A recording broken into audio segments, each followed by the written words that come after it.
Hey everyone, so I hate doing these videos with audio because I'm just a horrible speaker. But so Backwater Angling and Hometown Hero Outdoors will be hosting a sturgeon fishing event here for the veterans in a few weeks. With that being said, a couple of the boat captains haven't necessarily ever fished for sturgeon, so they don't really know what they're doing. So I'm making this informative how-to tutorial on how to fish sturgeon. So anyways, I'm gonna start with how to find them. Sturgeon on the Croy, the Rainy River, I mean really everywhere you go, they don't cling to structure like most fish do. A lot of times your best spots are just deep water flats that are just sand or mud, and they're structureless. I do like fishing funnel points, the tops of holes, the bottoms of deep holes. But yeah, generally you just go with your electronics and have trust in it. And when you start marking fish in, 30 plus feet of water out on the Croy, drop anchors and set up. One of the biggest factors with sturgeon fishing is keeping your boat still. These fish do not go chasing baits, and sometimes they'll sit there and look at your bait for a while before even going and hitting it. So with that being said, if your boat starts doing 360s and such, you're not going to have a great night. So what we generally do is we run two anchors, we call a sturgeon pinch, and if you look up Northwoods Angling, they have a great video on how to do the sturgeon pinch. But generally, all of us, we all run two anchors. We run one out the front of the boat and one out the back of the boat. And what we do is we drop the front anchor out, and then we hit the boat in reverse. And we then drop an anchor out the back side of the boat, and then we pull forward on the front anchor. Another thing you can do, too, is you can add these anchor shocks to your anchor line. And that just helps so that when your boat's getting hit with waves, you don't lose your anchor point. So yeah, some people ask like, oh, can't I use spot lock or whatever on my Minn Kota? The answer is not really, no. Even though you use spot lock, you're not staying still enough. Your boat will still, shift 4 feet one way or 5 feet this way with spot lock, and you can't do that sturgeon fishing. So it is imperative that everybody has two anchors in their boat, and I sometimes even run 3. When the wind's really bad on the Croy, 2 anchors is not keeping you still. So with that being said, that is probably the most important aspect of sturgeon fishing, is keeping still. These fish are by far one of the lightest biting fish, and they're huge. You're like, oh, a 60-inch dinosaur fish should be bending my rod over and pulling line off my clicker. That's not how sturgeon actually function. You see all these cat fishermen with bells on the ends of their rods. Sturgeon will never really set off bells. I mean, they will, but not all the time. Think of a panfish hitting a musky rod. You're just barely going to see that rod tip go. And that's how sturgeon fishing is. So now you have the gist of anchoring. I'm going to go into the equipment here. So I'm going to start off with the rod and reel here. This is a medium action Rip and Lips rod. It is made out of S-glass. S-glass is a lot stiffer than E-glass. With that being said, if you're running E-glass, most people use medium heavies. And honestly, everyone that runs Rip and Lips rods too, they use medium heavies also. But I've dropped down to the mediums just so that I can see the rod tip when a fish hits. But I have people that are like, oh, you run medium actions for sturgeon? Oh, that's not big enough. Well, I tell you what, I put a 77-inch sturgeon in the boat a couple of years ago with a medium action Rip and Lips, so I don't want to hear it. Anyways, so there you have it. There's the rod. Here's the reel. This is the PC Fun Chaos 50. The 60 series is just about to be released, but the 50 is plenty good enough. Landed plenty of sturgeon already and flathead cats this year on this reel, and it does come with a bay clicker, which is perfect for flatheads. So yeah, PC Fun Chaos 50. For line, I generally run 80 or 100 pound braid for line on these, and I got the PC Fun Onyx right here. This is 100 pound. Now, Is 100 pound needed? No, it isn't. Is 80 pound needed? No. I mean, through the ice, we use 20 pound braided. It does, having at least 40 pound braid does have its benefits though, because these fish do like to wrap in anchor lines and such. So having a decent pound test for braid is ideal, and it doesn't hurt. These fish are not line shy. So go big or go home. The rig goes, here's your basic sturgeon rig. You got a lead weight, a bead to protect the knot, a swivel, a monofilament leader to a snelled circle hook. Now, as far as sinkers go, I generally always have 2 to 4 ounce sinkers on me.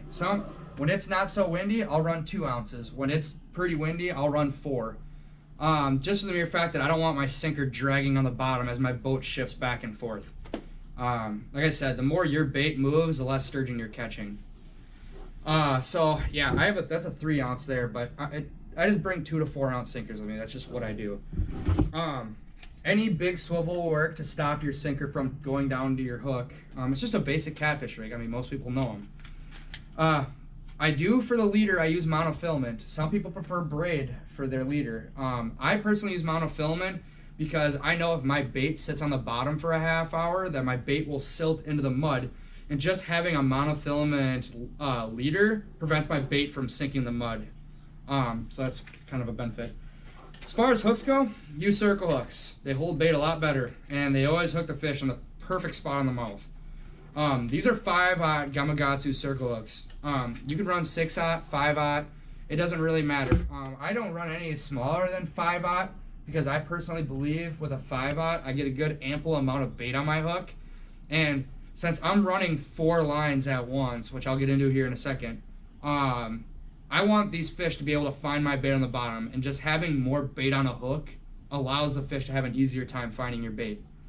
So yeah, 5/6/0 circle hooks is about perfect. As far as having setups for these fish, you really do want to have at least 4 lines out. I never fish alone after dark, and these sturgeon are mostly nocturnal. They will bite during daylight, but I mean about 75% of your sturgeon fishing is after dark. These fish are mostly nocturnal fish, so having headlamps and stuff like that is also beneficial. But on the St. Croix, you can run 2 lines a person. The more lines you have in the water, the more sturgeon you catch. If you have 2 lines as to where you have four lines, you're catching half the amount of fish you physically can. So just run 4 lines if you have 2 people in your boat. The Rainy River, you cannot use 2 lines a person, so that kind of sucks there. But yeah, so I advise everybody, as far as their boat goes, to have ample lighting, whether it's headlamps or whatever you need. At least 4 rod and reel setups, at least 4, and just having the proper tackle with sinkers and hooks and stuff like that, and running 4 lines. So if you can do all that while keeping your boat still with your 2 anchors, you will catch fish on the Croix. You can almost go to any spot on the St. Croix. Like, you'll hear people all the time like, oh, this spot is so much better than this spot. From what I've learned, I always have my go-to spots that I always go to on the Croix, but I can't really point out a spot that's better than the other, because I could drive right out to the middle of the main channel, anchor up, throw lines out, and I promise you I will catch sturgeon. They're almost anywhere you get that's deeper than 20 feet, there's sturgeon. I promise you. I generally play my spots to stay out of the wind, so wherever the wind's going, if I have a big point on the St. Croix or just a specific shoreline that I want to fish, I base that off of how the wind's playing. I try to stay out of the wind as much as possible. And you always anchor with your nose in the wind. Your boat will sway a lot less if you anchor with your nose in the wind. Trying to think if I'm missing anything else here.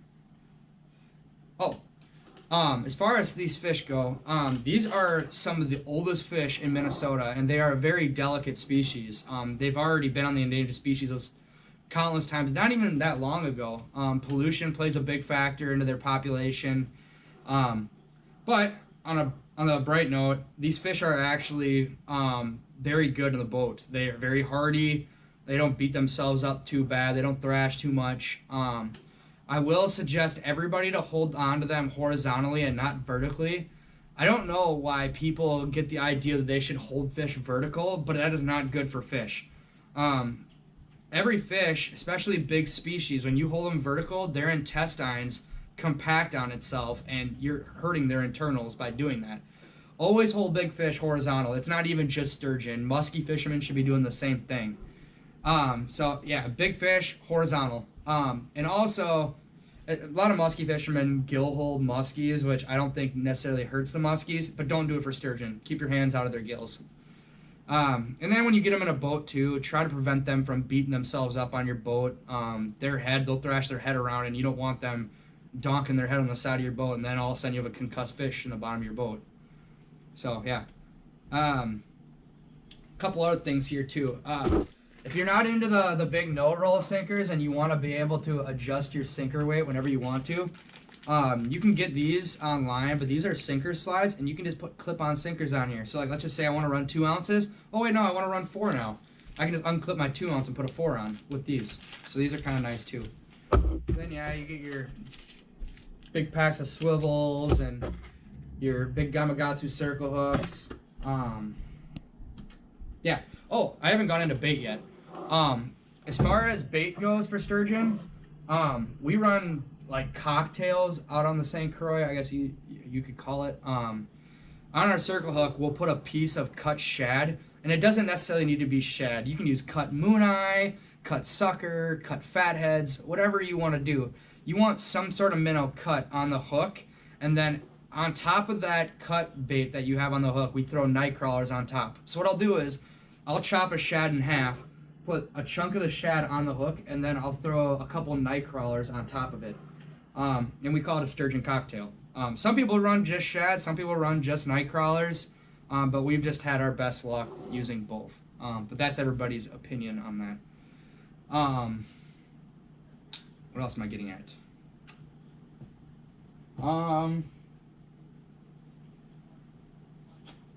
Yeah. I think that actually covers it. Hopefully this video wasn't too awkward. This weekend I will be going to Green Bay to go fish with Alex, and we'll be spending a couple nights fishing for sturgeon. Not going to bring a whole lot of night gear for filming after dark, so we'll see if I get the sturgeon on film or not. But we will also be musky fishing, and that will be filmed. So, yeah. You know, muskies, they're the fish at 10,000 casts, so we'll see if I can actually get a hook set on film. But anyways, hope you enjoyed this video, learned something from it, and hoping all the boat captains that are in our event October 3rd, I hope you enjoyed this video and learned some from it as well. Thank you, and see you soon.